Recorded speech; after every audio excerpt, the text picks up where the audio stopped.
మంత్రి నిమ్మల రామానాయుడు ఆగ్రహాన్ని వ్యక్తం చేశారు. దేవుడిపై రాజకీయాలు ఎందుకని మంత్రి నిమ్మల ప్రశ్నించారు. గతంలో వివేక హత్య కేసును చంద్రబాబుపై నెట్టే ప్రయత్నం చేశారని మంత్రి నిమ్మల మండిపడ్డారు.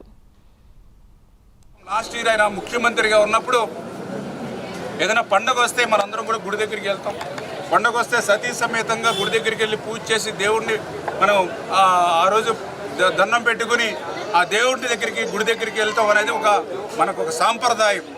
కానీ మొన్న మీరు చూసారు, ఆయన ముఖ్యమంత్రిగా ఉండగా పండగ రోజున కూడా గుడికి పోకుండా గుడినే తన సీఎం ఆఫీస్ దగ్గర ఒక సిట్టింగ్ వేసుకుని, ఒక టెంపుల్ని గుడిని ఒక సిట్టింగ్ వేసుకుని ఆ సిట్టింగ్ దగ్గరే మరి ఆయన సతీమణి అక్కడ కూర్చుని మరి ఏ రకంగా ఆ రోజు ఈ వ్యవహారం చేశారో మనందరం కూడా చూసాం. అంటే పండగ రోజున కూడా గుడికి వెళ్ళడానికి కూడా ఇష్టం లేక ఆ గుడినే నీ ఇంటి దగ్గర సెట్టింగ్ చేసుకున్నామని అంటే భగవంతుడి పట్ల దేవుని పట్ల నీకు ఏ రకమైనటువంటి విశ్వాసం ఉందో మా అందరికి కూడా అర్థమవుతున్నటువంటి పరిస్థితి.